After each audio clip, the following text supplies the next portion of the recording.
स्वदेश खबर में आपका स्वागत है। सबसे पहले बात करेंगे क्रिप्टो करेंसी को लेकर जल्द नया रेगुलेशन आ सकता है। वित्त मंत्री निर्मला सीतारमण ने कहा है कि यूनिफॉर्म रेगुलेटरी फ्रेमवर्क के लिए कई देशों से बातचीत चल रही है और इसके रेगुलेशन के मुद्दे को लेकर G20 प्लेटफॉर्म पर भी चर्चा की जाएगी। साथ ही उन्होंने नए टैक्स रिजीम और इसके अलावा उन्होंने अदानी ग्रुप को लेकर भी काफी बात कही। क्या सब उन्होंने कहा, आइए सुन लेते हैं। G20 में जो चर्चा हमारी चल रही है, क्योंकि क्रिप्टो में टेक्नोलॉजी का प्लेस ज़्यादा है, इनफैक्ट 99% वो ह्यूमन नहीं इंटरेक्शन टेक्नोलॉजी का, उसमें हम सभी देशों से बात कर रहे हैं कि रेगुलेशन अगर होना है तो एक अलग देश अकेला कुछ कर नहीं सकते। इसीलिए सबके साथ बात कर रहे हैं, क्या कुछ स्टैंडर्ड ऑपरेटिंग प्रोसीजर हम बन पाएंगे जिससे अगर सब लोग उसके रास्ते पे चलते हुए एक रेगुलेटरी फ्रेमवर्क हम बना देते हैं, हम इफेक्टिव रह पाएंगे। सो ये सब चर्चा में विषय है। India's regulators, and I'm sitting in the company of a very senior regulator, one of the oldest regulators in this country. India's regulators are very, very experienced, and they are experts in their domain. So the regulators are fairly seized of this matter, and they are on their toes, as always, not just now. So I would leave it there. What has this new step taken for the new tax regime which was brought in 2 years ago done effectively? It is effectively because of the way we've allowed for standard deduction and also the rates which have been fixed, tax rates which have been fixed for different slabs. What exactly has it done? It has actually left more money in the hands of the people, the taxpayer, right? The householder. So over and above what he pays as tax, the money left in his hands are for him to decide what he wants to do with it.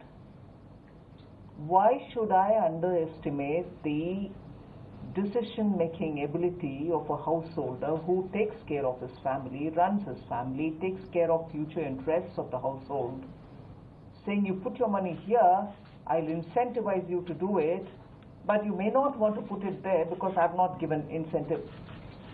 Absolutely, I don't think it is necessary for the government to even induce any such measures or give inducements. A person who earns his money and who runs his household is wise enough to know where he has to put his money. He'll save, he'll cover with insurances himself and his family and everything else. That's up to him to make. So I've not discouraged him from doing anything, nor am I, let's say, in the new regime, incentivizing him to do anything in particular. It's for him to take a call. वहीं RBI governor Shaktikanta Das ने कहा है कि वित्त वर्ष 2024 के लिए महंगाई को लेकर ज्यादा चिंता नहीं है। साथ ही उन्होंने कहा कि ग्लोबल इकोनॉमी के लिए फिलहाल बड़ा खतरा नहीं दिखता। ग्लोबल इकोनॉमी में हल्की मंदी जरूर आ सकती है। We have been very conservative in our assessment, and our inflation projection of 5.3% for the whole year 23-24, we have said that the risks are evenly balanced. So if the oil prices remain, go down significantly, and if there is advantage of other commodity prices, it will work, to our favor in terms of leading to lower inflation. But if the demand for oil due to opening up of the countries and due to the higher growth in other countries, then the oil, the commodity prices may go up. But having said that, I would like to add that as I have said in my statement the other day, that the global economic outlook does not look as grim as it did, let's say, about 6 months ago. The talk of a deep recession in many countries, including advanced countries, that is behind us. Now the talk around the world is either a softer recession or just a global slowdown. So therefore the risks are evenly balanced. We have to wait and see how it plays out. प्रधानमंत्री नरेंद्र मोदी 12 फरवरी को राजस्थान और 13 फरवरी को कर्नाटक दौरे पर होंगे। राजस्थान के दौसा में प्रधानमंत्री 18,100 करोड़ रुपए से ज्यादा की सड़क परियोजनाओं का शिलान्यास करने वाले हैं। प्रधानमंत्री दिल्ली मुंबई एक्सप्रेसवे के दिल्ली दौसा लालसोट खंड को राष्ट्र को समर्पित करेंगे, जिसके बाद दिल्ली से जयपुर का ट्रैवल टाइम 5 घंटे से घटकर 3.5 घंटे हो जाएगा।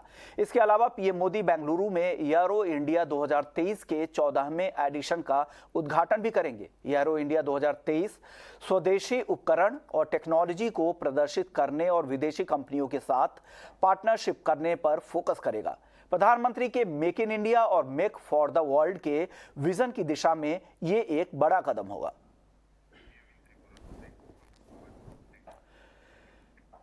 आज त्रिपुरा विधानसभा चुनाव के मद्देनजर प्रधानमंत्री नरेंद्र मोदी अंबासा में बीजेपी की विजय संकल्प रैली को संबोधित किया। पीएम मोदी ने लेफ्ट और कांग्रेस पर विश्वासघात करने का आरोप लगाया और कहा कि हमने 5 साल पहले राज्य को हीरा बनाने का वादा किया था, उस पर काम किया। बता दें कि हीरा का मतलब H for highway, I for internet, R for railways और A फॉर एयरवेज की कनेक्टिविटी से है। साथ ही पीएम मोदी ने कहा कि त्रिपुरा चुनाव की मेरी ये पहली जनसभा है। यहां मैं देख रहा हूं कि इतनी बड़ी संख्या में जहां भी मेरी नजर पहुंच रही है, लोग ही लोग नजर आ रहे हैं और त्रिपुरा ये ठान चुका है कि विकास का डबल इंजन अब रुकने वाला नहीं है। इसलिए आज त्रिपुरा के कोने कोने में एक ही आवाज है, एक ही नारा है, एक ही जयघोष है, फिर एक बार डबल इंजन सरकार का ये मंत्र। साथियों, आपका इतनी बड़ी संख्या में हमें यहां आशीर्वाद देने के लिए आना भाजपा सरकार की वापसी का ये ऐलान है। ऐलान आपका रिकॉर्ड संख्या में यहां आना हमारे विरोधियों की तो नींद ही खराब कर देगा। आज पूरा त्रिपुरा कह रहा है, सब दूर से एक ही आवाज आ रही है। रास्ते में लोगों से मैं सुन रहा था, यहां सुन रहा था, एक ही नारा, एक ही जयघोष, फिर एक बार, फिर एक बार, फिर एक बार। केंद्रीय मंत्री अश्विनी वैष्णव ने दिल्ली में राष्ट्रीय डाक टिकट प्रदर्शनी का उद्घाटन किया। इस मौके पर उन्होंने कहा कि देश में डिजिटल ट्रांसफर की मुहिम में पोस्ट ऑफिस एक अहम भूमिका निभा रहे हैं। इसके साथ ही युवाओं को डाकघरों से जोड़ने के लिए मुहिम के तहत हर हफ्ते एक वीडियो भी पोस्ट किया जाएगा। डिजिटल जो डायरेक्ट बेनिफिट ट्रांसफर की पोस्टल नेटवर्क के थ्रू और कंप्लीट डिजिटल ट्रांसफॉर्मेशन हो रहा है पोस्टल नेटवर्क का, इसके लिए मैं माननीय प्रधानमंत्री जी को बहुत बहुत धन्यवाद देना चाहूँगा। आज नेशनल फिलाटेली एग्जीबिशन स्टार्ट हुआ है दिल्ली में।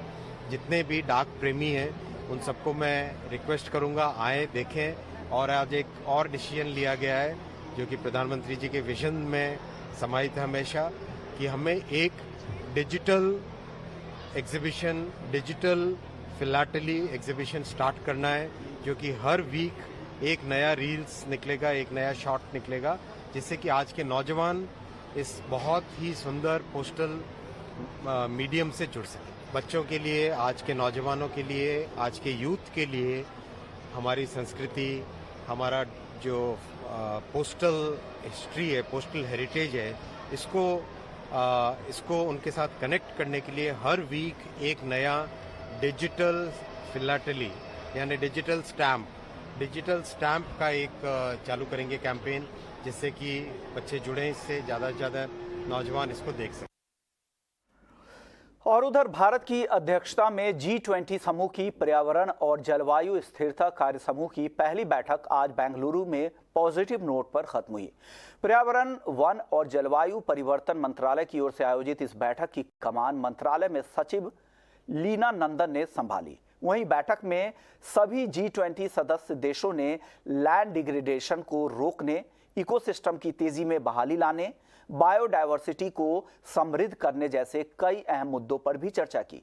इस बैठक के तहत लाइफस्टाइल फॉर एनवायरनमेंट और रेजिलिएंट डेवलपमेंट पैराडाइम को बढ़ावा दिया गया। आपको बता दें कि इस बैठक के बाद पर्यावरण को लेकर गांधीनगर, मुंबई और चेन्नई में भी ऐसी ही बैठकों का आयोजन किया जाएगा। आईटी मंत्रालय ने डिजिटल लेंडिंग एप्स की फाइनल लिस्ट बनाने का काम शुरू कर दिया है। ईटी नाउ स्वदेश को सूत्रों से मिली जानकारी के मुताबिक डिजिटल लेंडिंग एप्स ने अपनी सारी जानकारी मंत्रालय के पास जमा करवा रहे हैं। माना जा रहा है कि आईटी मंत्रालय जल्द ही केंद्रीय गृह मंत्रालय की मदद से डिजिटल लेंडिंग एप्स की लिस्ट जारी कर देगा। अभी हाल ही में ब्लॉक किए गए कुछ डिजिटल लेंडिंग एप्स ने सरकार के साथ अपने डिटेल्स शेयर करना शुरू कर दिया है, जिनमें उनकी कैपिटल स्ट्रक्चर, ओनरशिप जैसे पहलू हैं। अभी हम आपको बता दें कि इस हफ्ते की शुरुआत में ईटी ने यह रिपोर्ट किया था कि सरकार ने 94 डिजिटल लेंडिंग ऐप्स को बैन कर दिया है और उसके साथ कई ऑनलाइन जुए के प्लेटफॉर्म्स को भी ब्लॉक कर दिया गया है। अभी आईटी मंत्रालय के साथ कुछ डिजिटल ऐप्स की बातचीत चालू है और ये सुनने में आया है कि जो ऐप्स अपनी जो वैधता और अपनी ओनरशिप सिद्ध कर देते हैं, उनको एक फाइनल लिस्ट जो कि आईटी मंत्रालय, होम मंत्रालय के साथ बना रही है, उसमें शामिल नहीं किया जाएगा। और ये जो डिजिटल लेंडिंग ऐप्स हैं जिनकी वैधता सिद्ध हो जाती है, वह इस फाइनल लिस्ट जो कि ब्लॉक्ड ऐप्स है उनके बाहर रहेंगे। अभी इसी हफ्ते आरबीआई के गवर्नर शक्तिकांत दास ने कहा था कि ये जो ऐप्स बैन हुए हैं इन्हें आरबीआई रेगुलेट नहीं करती है। आरबीआई सिर्फ नॉन बैंकिंग फाइनेंशियल कंपनीज को रेगुलेट करती है जो इनमें से कुछ ऐप्स को ओन और ऑपरेट करते हैं। केंद्र सरकार ने कई उद्योगों और सेक्टर्स के क्वालिटी स्टैंडर्ड तय करने जा रही है। डीपीआईआईटी के ज्वाइंट सेक्रेटरी संजीव सिंह ने ईटी नाउ स्वदेश से खास बातचीत में कहा कि सभी विभागों से इस पर काम करने को कहा गया है। ये बहुत हर्ष का विषय है कि भारतीय एक्रेडिशन सिस्टम जो कि QCI के द्वारा स्थापित किया हुआ है, उसमें भारत को पूरे विश्व में 5वां स्थान मिला है। पूरे विश्व में 184 देशों के बीच में जो रैंकिंग की गई थी उसमें भारत को 5वां स्थान मिला है और भविष्य में हम लोग इसी तरह बेहतर काम करके और भी इसे ऊपर उठाने का प्रयास करेंगे। अभी मैं ये कहना चाहूँगा कि पूरे भारतवर्ष के सारे मिनिस्ट्रीज में QCO बनाने का काम चल रहा है। मैं DPIIT के बारे में आपको विस्तृत रूप से बता सकता हूँ कि इस समय हम लोग 315 मानक या स्टैंडर्ड्स पे काम कर रहे हैं और इनसे 56 QCO को बनाने का प्रयास किया जा रहा है। इसमें हम लोग पहले स्टेक होल्डर कंसल्टेशन करते हैं जिसमें सभी इंडस्ट्री एसोसिएशंस और जितने भी लोग मंत्रालय, जितने लोग भी इनसे जुड़े हुए हैं QCO बनाने की प्रक्रिया में, उनसे उनका विचार जाना जाता है और उसके बाद उसको ड्राफ्ट QCO बना के WTO के वेबसाइट पर अपलोड किया जाता है, जिसमें दूसरे देश के नागरिकों को और कंपनियों को भी 60 दिन का समय दिया जाता है, जिससे वो अपना कोई भी अगर उनका ऑब्जेक्शन है तो उसको जाहिर कर सके। और मल्टी कमोडिटी एक्सचेंज यानी देश के सबसे बड़े कमोडिटी एक्सचेंज को लेकर एक अहम खबर आ रही है कि MCX की तरफ से ये खबर भेजी गई है। MCX की तरफ से ये जानकारी दी गई है कि 8 स्टॉक हाइट्स नाम की एक इकाई मोबाइल नंबर 999101943030 और मोबाइल नंबर 9910265560 और 9335 वेबसाइट के माध्यम से काम कर रही है। स्टॉक्स 8stock.com और www.8stockheit .net अवैध डब्बा ट्रेडिंग प्लेटफॉर्म प्रदान कर रहे हैं और multi commodity exchange of India यानी MCX के ब्रांड के नाम का दुरुपयोग भी कर रहे हैं। MCX का कहना है कि एक्सचेंज इस तरह के अवैध डब्बा ट्रेडिंग प्लेटफॉर्म से किसी भी तरह से जुड़ा हुआ नहीं है। इस संबंध में पुलिस में शिकायत की जा रही है। यह भी ध्यान दिया जा सकता है कि 8 स्टॉक हाइट्स एक्सचेंज के किसी भी सदस्य का न तो सदस्य है और न ही आधिकारिक तौर से किसी भी सदस्य से जुड़ा हुआ है। प्रतिभूति अनुबंध अधिनियम 1956 के मुताबिक सभी व्यापार स्पॉट को छोड़कर, जो हाजिर में कारोबार होता है उसे छोड़कर, सेबी द्वारा मान्यता प्राप्त स्टॉक एक्सचेंज पर ही ट्रेड किए जाने चाहिए। अन्यथा किया गया कोई भी व्यापार जिसे डब्बा ट्रेडिंग के रूप में जाना जाता है वो पूरी तरह से अवैध है और भारतीय दंड संहिता की धारा 406, 420 और धारा 120B के प्रावधानों के तहत दंडनीय भी है।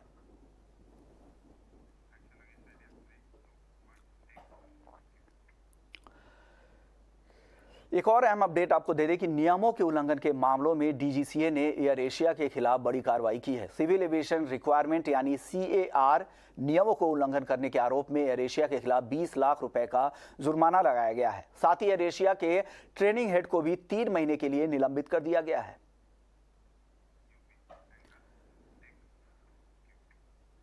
और अब बात निवेश का प्रदेश बन रहे उत्तर प्रदेश की। तो उत्तर प्रदेश की राजधानी लखनऊ में 3 दिवसीय यूपी ग्लोबल इन्वेस्टर समिट में दिग्गजों का महाकुंभ का आज दूसरा दिन रहा। कल पीएम मोदी ने देश विदेश के दिग्गज उद्योगपतियों की मौजूदगी में 10 से 12 फरवरी तक चलने वाली इस समिट का शुभारंभ किया। इस दौरान पीएम मोदी ने उत्तर प्रदेश की तारीफ और डबल इंजन सरकार का जिक्र करते हुए कहा कि एक तरफ हमारा इरादा है और दूसरी तरफ संभावनाओं से भरा उत्तर प्रदेश है। आज सीएम योगी के अलावा विमानन मंत्री ज्योतिरादित्य सिंधिया और केंद्रीय मंत्री स्मृति ईरानी ने भी संबोधन किया। इंफ्रास्ट्रक्चर से लेकर के और वर्तमान की हमारी प्लानिंग क्या होनी चाहिए, इलेक्ट्रिक व्हीकल के फील्ड में हमारी क्या प्रोग्रेस है, हम लोग इससे आगे जाकर के हाइड्रोजन एनर्जी का, इथेनॉल के साथ साथ ग्रीन एनर्जी के साथ साथ हम हाइड्रोजन एनर्जी का उपयोग इसमें कैसे कर सकते हैं, यह आज की और फ्यूचर की हमारी संभावनाएं हैं जिस फील्ड में हमें कार्य करने की आवश्यकता है।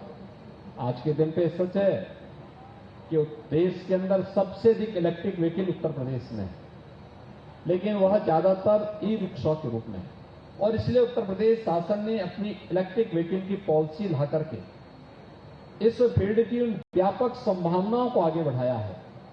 मेरा मानना है जैसे आज के दिन पर हमारे पेट्रोल पंप हैं, इससे भी नजदीक हर 15 किलोमीटर की दूरी पर या 25 किलोमीटर की दूरी पर हम चार्जिंग स्टेशन स्थापित करवाएं। अभी से प्लानिंग होनी चाहिए, अभी से हम तैयारी करें, अभी से उस दिशा में कार्य प्रारंभ होंगे तो उन व्यापक संभावनाओं को आगे बढ़ाया जा सकता है। मेरे पास डुअल जिम्मेदारी है, एक भारत सरकार में महिला और बाल विकास मंत्री के साथ साथ अल्पसंख्यक मंत्री होने का, और दूसरा मेरा गौरव कि मैं उत्तर प्रदेश से सांसद हूं, अमेठी मेरी लोकसभा क्षेत्र है। और आज जब ओडीओपी टीम से मेरी चर्चा हुई तो मैंने ओडीओपी टीम से कहा कि मैं जानती हूं कि इन्वेस्टमेंट समिट में अब तक लगभग 32 लाख करोड़ रुपए का MOU हुआ है। हम अमेठी के नागरिक आपका आभार व्यक्त करते हैं कि 7,000 करोड़ से ज्यादा का इन्वेस्टमेंट मात्र एक क्षेत्र में आने का संकल्प हमने प्राप्त किया है। चलिए अब आपको बता दें कि स्मार्टफोन हो, इलेक्ट्रॉनिक आइटम्स हो, नॉर्मल कार या कोई भी बैटरी वाला प्रोडक्ट हो, इन सब में लिथियम आयन बैटरी का इस्तेमाल होता है। आने वाले वक्त में एनर्जी का बड़ा सोर्स लिथियम आयन बैटरी होंगी। दुनिया भर के तमाम देश पेट्रोलियम प्रोडक्ट्स पर अपनी निर्भरता को कम कर रहे हैं। इन सब में लिथियम का बड़ा योगदान है। आज पूरी दुनिया तेजी से ग्रीन एनर्जी की ओर मूव कर रही है और आने वाले समय में भारत समेत दुनिया का हर देश इलेक्ट्रिक वाहनों यानी ईवी को लेकर काफ़ी एग्रेसिव रुख अपनाए हुए हैं और इसके लिए कई बड़े और कड़े कदम भी उठाए जा रहे हैं। इसी का असर है कि कभी जिस लिथियम को कोई पूछ नहीं रहा था, इस क्रांतिकारी इनोवेशन के बाद अब ये लिथियम सोना बन गया है। और इन सब के बीच भारत में भी लिथियम का एक बड़ा भंडार मिला है। जम्मू कश्मीर के रियासी जिले में यह भंडार मिला है। भारतीय भूवैज्ञानिक सर्वेक्षण के मुताबिक जम्मू कश्मीर में मिला लिथियम भंडार 59 लाख टन का है। पहले तो लोग कोई आता नहीं था, सिर्फ जीआईसी टीम 1-2 साल पहले आई थी इधर। वो 6 महीने पहले ही अपने काम कंप्लीट करके चले गई थी। जो सर्वे उन्होंने किया था, इनके सैंपल जो इन्होंने भेजे थे, जो लखनऊ में भेजे थे, और जो हमें कल ही पता लगा कि वो सैंपल पास हो गए हैं और भारत सरकार ने उसको अप्रूवल कर दिया है। तो हमें बहुत खुशी की बात है। आज हम बहुत खुश हैं। ये हमारा सिर्फ सलाल का नहीं, जम्मू कश्मीर का नहीं, रियासी डिस्ट्रिक्ट का नहीं, पूरे हिंदुस्तान में बहुत खुशी की बात है। इससे ज़्यादा हमारे लिए और खुशी की कोई बात नहीं है, क्योंकि हमारे रियासी डिस्ट्रिक्ट के सलाल गांव में जो एक सोने की खान निकली है, जब से ये न्यूज़ सुनी है तो हमारे जितने भी गांव के लोग हैं, सब में बहुत खुशी की लहर है। और हमारा गांव जो राष्ट्र निर्माण के लिए, जो राष्ट्र भारत अपना आत्मनिर्भर होगा, उसकी राह में हमारा गांव उसका माध्यम बना है। इसके लिए सब गांववासियों को, सब देशवासियों को, पूरे भारत को बहुत बहुत हार्दिक शुभकामनाएं। चलिए अब खबर क्रिकेट जगत से। नागपुर में खेले गए बॉर्डर गावस्कर टेस्ट सीरीज के पहले टेस्ट मैच में तीसरे ही दिन भारत ने ऑस्ट्रेलिया को एक पारी और 132 रनों के अंतर से हरा दिया। भारत ने ऑस्ट्रेलिया को दूसरी पारी में सिर्फ 91 रनों पर ऑल आउट कर दिया। पहली पारी के बाद भारत की ऑस्ट्रेलिया पर 223 रनों की बढ़त थी, लेकिन ऑस्ट्रेलिया इस स्कोर को पार नहीं कर सका। भारत की ओर से स्पिनर रविंद्र जडेजा और अश्विन ने शानदार गेंदबाजी की। रविंद्र जडेजा को उनके ऑलराउंड प्रदर्शन के लिए प्लेयर ऑफ द मैच भी चुना गया।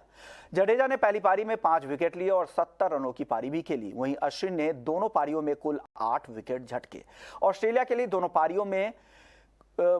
पारियों को मिलाकर लाबुशाने, स्टीवन स्मिथ, हैंड्स कॉम्ब और एलेक्स करी ही ऐसे बल्लेबाज रहे जिन्होंने दहाई का आंकड़ा पार किया। इन 4 बल्लेबाजों के अलावा कोई भी ऑस्ट्रेलियाई बल्लेबाज दहाई के स्कोर तक भी नहीं पहुंच सके। लेकिन नागपुर टेस्ट मैच से एक और अहम खबर, ऑलराउंडर रविंद्र जडेजा पर आईसीसी ने जुर्माना लगाया है। जडेजा पर बिना अंपायर की इजाजत लिए हाथ की उंगली में पेन किलर क्रीम लगाने की वजह से मैच फीस का 25% जुर्माना लगाया है। इसके साथ ही रविंद्र जडेजा को एक डिमेरिट पॉइंट भी दिया गया है। ऑस्ट्रेलियाई मीडिया ने जडेजा के हाथ में क्रीम लगाने को बॉल टेम्परिंग से जोड़ा था, जिसके बाद जडेजा, कप्तान रोहित शर्मा और टीम मैनेजर ने मैच रेफरी से बात कर अपनी बात कही। मैच रेफरी ने जडेजा को बॉल टेम्परिंग का दोषी तो नहीं माना, पर उन पर जुर्माना लगाया। जडेजा को आईसीसी आचार संहिता की धारा 2.20 के उल्लंघन का भी दोषी पाया गया है, जो कि स्पिरिट ऑफ द गेम से जुड़ा है।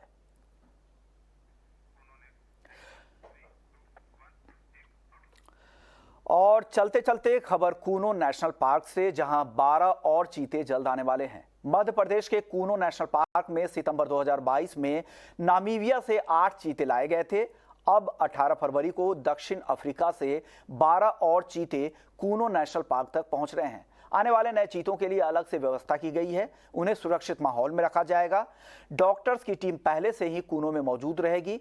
18 फरवरी को 7 नर और 5 मादा चीताओं को लेकर हवाई जहाज दक्षिण अफ्रीका से भारत लौटेगा।